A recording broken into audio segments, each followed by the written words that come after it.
Hey everyone, welcome to the Business Growth Pod. I'm Allan Draper. I'm your host. I'm excited for our guest today. His name is David Tamm. He's the founder of multiple thriving companies, including Firepoint Solutions. That's one of the top 5 real estate CRM platforms in the country, which is crazy if you think about that, because there's so much competition there. And Cast Services, which is one of the fastest growing research-driven technology firms in the real estate space, which is now serving over 370 markets. His latest venture, I was just watching the video on this. It's Pencerita. It's actually a pretty cool platform, but it's a groundbreaking legacy preservation platform that makes it easy for people to document their most important life moments. So welcome to the show, David. Glad to have you. Oh, goodness. Thank you for having me. That was a really kind introduction. Thank you. Yeah, 100%. So, I mean, it sounds like you've got your hands in quite a few different things. You obviously, have this awesome background in the military. Thanks so much for your service, man. I mean, I respect people so much that, that are willing to do that. And my dad and my grandpa and a bunch of my uncles, all veterans. And yeah, so thanks for your service. What was it about the military that you feel kind of gave you this springboard opportunity into entrepreneurship? God, what a wonderful question. Thank you for saying thank you, by the way. Like when people say that to me, it really does mean a lot, right? Because I also have family legacy. We've been generations, that we're in the military.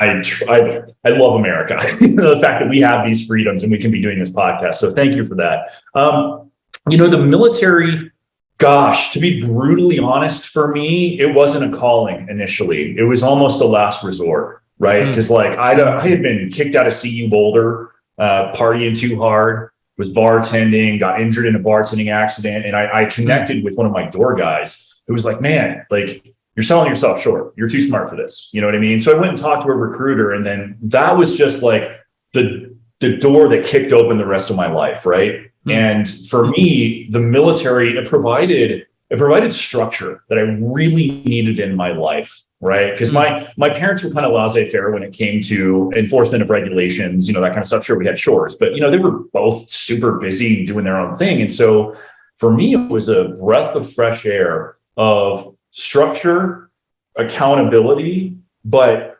unlimited potential based off of how hard you want to work and what you want to do. I mean, you can climb the ladder and be a 4-star general and run the military if you want to, if you're smart enough and driven enough, right? And I just love that about the military. And for me, it was also, they paid for all of my education. I don't think people understand, when you're in the military as an enlisted person, you go to school for free.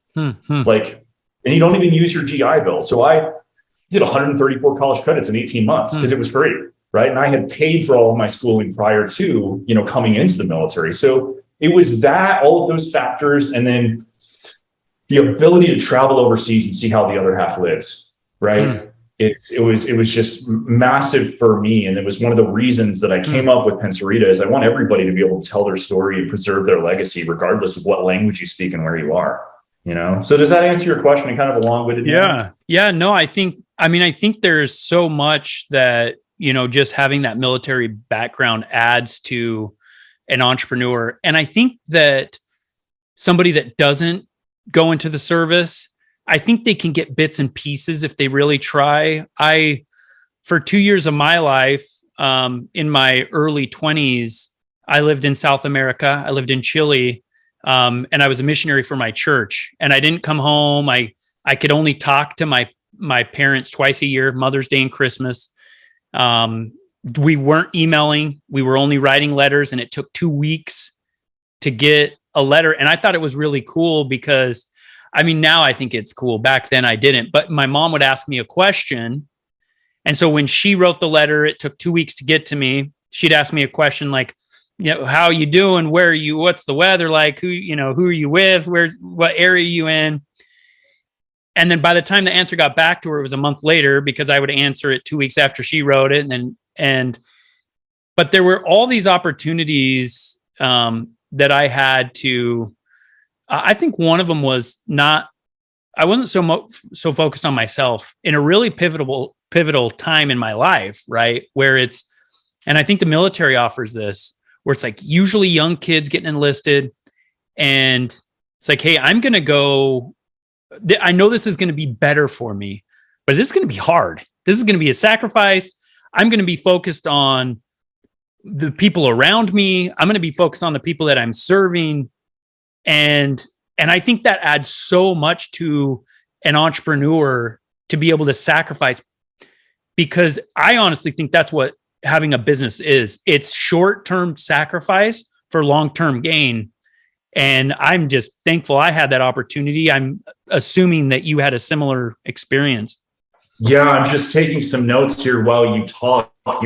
You nailed it. For me, I always had a really, strong work ethic. I've been working full time since I was 14, right? But like the military took it to a whole nother level of personal accountability and responsibility in that same environment where, yeah, you're going to be sleeping in a ditch, right? You're going to deprive of food. They're going to shave your head. You're going to be being screamed at. But then you're also going to get all the accolades and get to run a $300 million weapon system and go save lives, which, all of which I've done. And that, it kind of like turns the volume down. I'll use the Fight Club line on the rest of life, right? Things just become easier once you've been through the really, really, really hard stuff in life. And I think that's whether you're in the military or just general life experience, right? And then like that sacrifice of personal comfort, but then also knowing that you're a cog of something, larger than yourself. Right. And that to me is what business is. It's okay. We've all got to row. We've all got to share the load. And it's about the greater good of this organization, so long as it's being captained by somebody that believes in those same values. 100%. I mean, I think it's interesting when you work with a team and there's something that is greater than the individual that's at stake. Like you talked about saving lives. Because there are studies that show that people believe that their number one motivation for being successful in the workplace is money, but in reality, money's like it's either third or fourth on the list. And the number one motivator for high achievers in the workplace, even though they will not admit it or they're tricking themselves, is working together to achieve a common goal that you believe in. There's nothing as human beings that motivate us greater than that. I will give you a real world example of, I've been very fortunate enough to have connections in the technology space to bring together a really strong team at Pencerita. But I mean, we've got people that are taking massive pay cuts, 6-figure pay cuts to come work on a platform that they think really can move the needle and let like our greatest generation be remembered how they want to be remembered, because they have lost people. You know what I mean? And to me, like, that was shocking. I was, you know what I mean? We sort of like, this is never going to work. But I think it was the appropriate articulation of the vision and what we are trying to accomplish. And if that can be conveyed, with 100% integrity, then it's a good fit. But we also have just as many people that are like, I'm financially driven and I'm going to go do this other thing, but we can always circle back later. And that's totally okay, because that's kind of that pre-vetting process of like, have you read Good to Great, one of the old class? Oh, that's one of my top 5 business books of all time. Dude, yes. So I just finished it again on audiobook. I like to do audiobooks while I work out. So I kind of double dip, time. And the limited seats on the bus, right? Aligned with that same kind of core value. And I mean, it was so funny because as I was listening to that chapter in the book, it was happening to me in real life. And I was like, okay, this is real. You know what I mean? Have you ever experienced something like that before? Yeah, for sure. And that book, I actually read every single year at some point because, and Jim Collins is like I consider him one of my mentors, even though I've never met him. Because like that book changes as my experience changes. And so as my companies grow, and I always say that an individual's business, so the entrepreneurs or the founders or the people that are operating a business, they cannot operate that business that is above their level of personal development. And so I use that book to kind of help me get there. And every year I find something new in there. But that's 100% right. You talked about getting the right people on the bus and matching goals. And I think that's the best way to recruit people. And I've hired, I would say 50% of the people that I've hired took pay cuts. And the reason why they did is because they believed what I believed. We had a shared vision of what we were trying to do. And Pencerita is very cool. I checked out the sizzle video for it, and it's kind of hitting home for me because I'm getting to this point where I'm starting to think a little bit about my legacy. I'm to the point where I'm financially secure. And so I'm kind of like, well, what's next? Right. And Pencerita seems like this really cool platform for just enabling people to share that legacy and share with, and I don't even understand everything that it does, but it just really hits home for where I am personally and where I see like the next few steps in my life. Oh my gosh, thank you. That means a lot. And we can dive a little bit deeper into kind of the functionality if you'd like. Yeah. Okay. So I'll give you the backstory. I fell asleep on a plane and woke up with the idea, whether it was God, aliens, whatever, like the idea was given to me. I fully believe that. Right. But I had an experience when I was kind of in my getting out of the military at that time period, 2013, 2014, 2015. I was taking leave to visit my grandparents and my parents and everything. And I would fly down to Florida.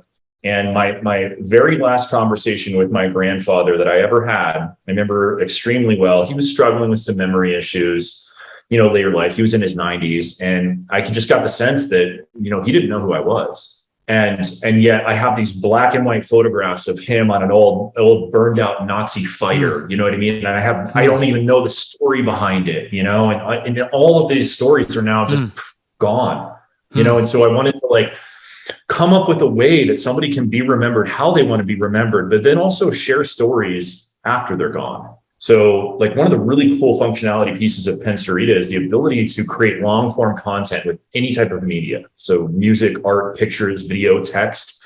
If you don't have use of your digits or you lost them in the military, you can transcribe your voice. And then you can, whether you want to use one of our curated content paths based on major life events, you get a new job or you have a kid or if someone gets a diagnosis, or you can kind of choose your own adventure. You're just at a ball game or shooting guns and having a beer, right?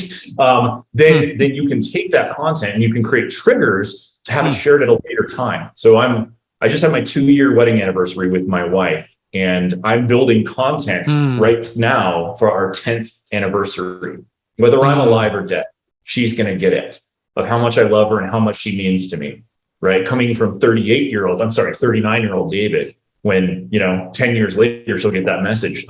We have a really cool piece of technology as well, where you can collaborate. So you can actually create content and other people can be there in the system at the same time. So think of a wedding, right? So bride and groom, they're out there focusing on their special day. All of the guests can be uploading their videos and their pictures in a private environment, right? No toxicity, no unsolicited feedback that you didn't ask for like other platforms. But then that allows the bride and the groom to relive that day through other people's eyes anytime they want, right? So it's kind of opens. Yeah, thanks, man. And so we're trying to add some new pieces of technology so that people can preserve their legacy on their terms in a non-toxic environment. I think it's really cool because it can be therapeutic too. You can be I'm just, as you were talking, I was just thinking about, some of the events in my life, that it's cool and what's funny, David, is that I've seriously written letters to myself to read in the future. I'm not kidding. Or one time on LinkedIn, I shared a letter to my 20-year-old self, right? When I turned 40, I wrote a letter to my 20-year-old self. What would I tell that individual, right? And anyway, that's really cool. I think there's a lot of uses for that. What is it about? Why does it change when you have passion about an idea as an entrepreneur? Because I can feel it, right, coming from you. How does that change the experience in starting a business? Such a fantastic question. So for Well, I'll tell you, the first two that I did, startups, I was interested in, I was good at, but I wasn't super passionate about, and so every day felt like a grind, and that's kind of very selfish. But I also think that I wasn't maximizing my spiritual or intellectual potential because I wasn't passionate about it, right? So I'm also doing a disservice to the organization, right? But now that I have found something that, I wake up excited. Like, what do I get to work on today to try and help other people with telling their story, right? So my marriage is better, my life is better. It doesn't feel like work. Yeah, I still work 14-hour days and I work evenings and weekends, but it doesn't feel like I'm doing 90 hours a week. Does that make sense? Yeah. And I probably have a work problem, right? Like, as a lot of entrepreneurs do, and that's okay for right now. But I also feel that because I have a vested passion, interest in it, it also opens up all these trap doors in my mind of how would I use it, right? And becoming empathetic with the user, how would they use it, right? And I believe that is a supercharger, a bolt-on supercharger for the creative process for the entrepreneur. And so if you're starting a company, for anybody that's listening to this, and you don't just feel 1,000% in, this is it, I'm so passionate, I'm hungry, I guarantee you there's something out there that is. You just haven't found it yet, And for me, it was restaurants and bartending and military, and I was a mechanic and I built decks and I painted houses and blah, blah, blah, blah, blah. But I finally found that one thing at age 39 that, if I could do this for the rest of my life, I would, right? And then that to me, it's peace of mind. It's peace for my team, because my team knows that I'm going to be leading from the front, setting an example that they can follow. And if they're ever low on passion juice, all they got to do is pick up the phone. Yeah. So I feel like it's multifactorial for the organization as well as me personally. I love this idea of viewing the business from the lens of the user or the customer or the client. And I don't think a lot of businesses are set up that way, where it's like, hey, I'm doing this for them, and I'm doing it in a way where I can put myself in their shoes. The best businesses are the ones that view everything. And it's hard to do. It's hard to do because as a business owner, as an entrepreneur, you're like, man, I'm just trying to keep the lights on. I'm trying to meet payroll. I'm trying to, make ends meet with all of these different pressures and these different responsibilities that I have. But I think of like Amazon, man, that business, it is like, it's almost hard to not buy something from Amazon, and they've just built it from the user experience. And I think they've kind of gone through, well, what are the frustrations? Well, we don't want to wait to buy something, but we don't want to go to the store either, right? I can buy something. I live in Phoenix. There are certain things that I can buy and get the same day delivered to my house. It's absolutely wild, but they view it. And as an entrepreneur, that's what we have to do. We have to put ourselves in the consumers, the customers, the clients, the users, in their shoes. And one of the worst things, I got to tell you this experience. I just closed on a property in Florida. I was there last week, and I was looking for I think it was a pool cleaner. And I called this one individual, and I was asking him some questions. And one of his responses was, well, if I do that, I'm not going to make any money. And I told him I was a business owner, and like, I kind of understand that. But as a consumer, that's like, I don't care about that. Right. Like, that's not. And so as business owners, we have to understand that's not my customer's job to worry about whether I'm going to make money. And it's my job to make sure that something's really streamlined. I really am interested in checking out Pencerita. I'm reading right now 7 Habits of Highly Effective People. I've been talking about it a lot. I did an episode that was exclusively about habit 1, be proactive. A couple of weeks ago that dropped. For our listeners, make sure you check that out. Very powerful discussion on that episode. But one of the habits is being able to see the end from the beginning. And Pencerita is really cool because when you are 2 years in marriage and you're already thinking about 10 years in marriage, it just changes your mentality, right? And I think marriage, it's such a difficult thing, and it's so important, and it's so hard to stay married. Most people get divorced. But when you're able to see the end from the beginning, so you're 2 years in, but you're already talking about 10 years or further down the road. I think Pencerita is a really cool platform to get our mind right, because then what we're able to do is we're able to put those big rocks in the jar first, the most important things in our life, because we're thinking not what do I want to be focused on, or what are the decisions I want to be making to get results today, but in 10 years. And I think that's just a powerful concept.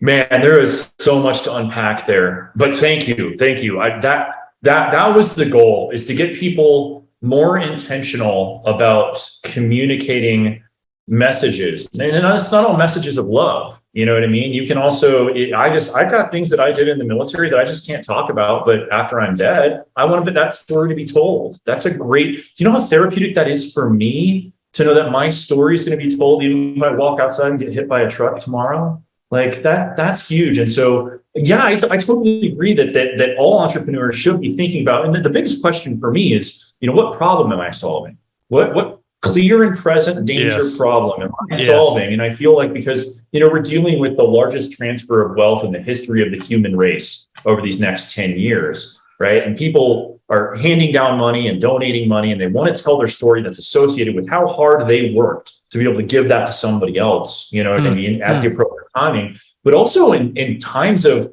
you get a flash. My wife works in cancer research, like first in human trials, FDA approval processes. And there are people, it's like, we got 90 days to live, and if I were to pose that to you, great, you got 90 days to live. Like, tell me your entire life story. There isn't a really good way to do that right now. You know what I mean? With all the different tools and media out there, other than, well, I'm going to write a book and that's going to take 6 months and I'll be dead 90 days ago. Right. So I would postulate for your listeners and user base, what problem are you trying to solve? And if you can't clearly identify it within 5 minutes, you need to refine and iterate on that idea. Right. So, and then I want to pivot on the Amazon thing. So you're exactly right. I had a chance to go work at a think tank at Google and see kind of behind the curtain, just a little tiny bit. And I believe one of the reasons Amazon is so powerful, it's not just the breadth of the category, right? It's the reviews. You get more feedback on consumer goods than any other platform, right? You go to Walmart.com, they have 6 reviews on a pair of tennis shoes. You go to Amazon, they've got 6,000. And that's, to me, I want to read all that, and I want the market research, that other people have done for me before I'm going to go make that purchase decision. So I'm the same way. I have a problem with Amazon. If I log on, I'm probably going to buy something, Yeah, for sure. No, that's exactly how it is. And there's this, and that really goes back to the business looking at itself as, providing the service and not the other way around. Sometimes some business owners get it mixed up. And I always say, you look at which direction the money flows. If money flows one direction, then the person that is providing the service and the respect and has to be like, above the customer in all aspects is coming the other direction. Right. So if I have a customer paying me, and I commonly say, my goal as a business owner is to focus on my people, because if I take care of my people, meaning my employees, they're going to take care of my customers, and my customers are going to take care of me. And so if we have this consumer-based focus, I think it allows us, we've talked about problem solving a lot. It allows us to put ourselves in their shoes, show that sympathy and that empathy, and be able to create something that really adds value to their life, which, with Pencerita, what matters more? And as we're just talking, I'm thinking of all these ideas. Like, I don't share a lot of my business failures publicly.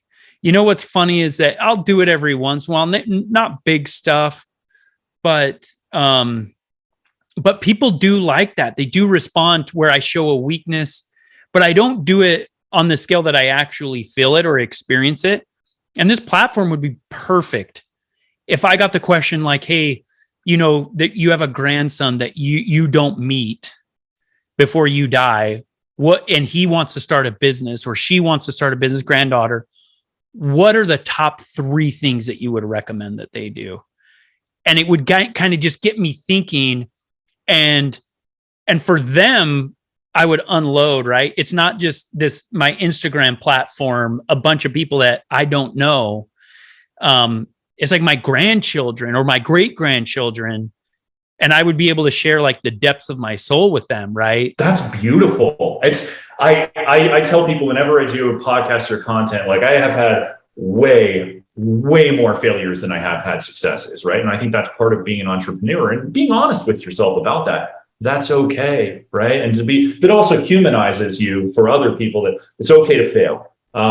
You're exactly right. Now, imagine if you did that, but then every generation in your lineage did it for the next 300 years. Then now, like, I feel like we as a human race are reinventing the wheel in our knowledge base every like 50 to 60 years. If I could learn the lessons of my grandfather and great grandfather, who his name, great granddad Bolaire, apparently he was like 6'9" and wore a size 38 shoe. I don't know, because we don't have any information about it, Right. But if we could capture that knowledge and learn from our ancestors in a really impactful manner, and then be able to accumulate all of that for our life lessons and our legacy, as a bloodline, then as a community, and then as a global environment, my gosh, that could lead to world peace. You know what I mean? If we actually learn to communicate and hear each other's stories on a deep, impactful level, I think you're really onto something there. I love it. Yeah, that's very cool. Man, this has been a great conversation. I'm interested in following the Pencerita journey, just following along and seeing, what ends up happening with it. This is awesome. I congratulate you on all your success, David. This has been fantastic. Where can people reach out to you to find out more about all the things that you're doing, find out more about Pencerita and everything else you've got going on? Yeah, I so appreciate it. So the website is pencerita.com, pencerita.com. You can sign up for our newsletter. We're actually in an active beta right now. So we're planning on launching probably Q2 of next year if we hit all of our goals. And then you can also find me on LinkedIn. I'm David Tamm. I think I'm the only David Tamm on there, but I look like this. And if you're listening, I sound like this, right? Yeah. Thank you so much, man. I appreciate you having me on. Yeah, perfect. Yeah. Well, thanks for joining us, David. Wish you nothing but success in the future. And we'll have to, for sure, stay in contact. I would love that. Thanks a lot, Allan. Appreciate it. If you've enjoyed today's podcast, please leave us a rating. And for daily inspiration and business tips, follow Allan on Instagram. Until next time, remember, we build the future one entrepreneur at a time.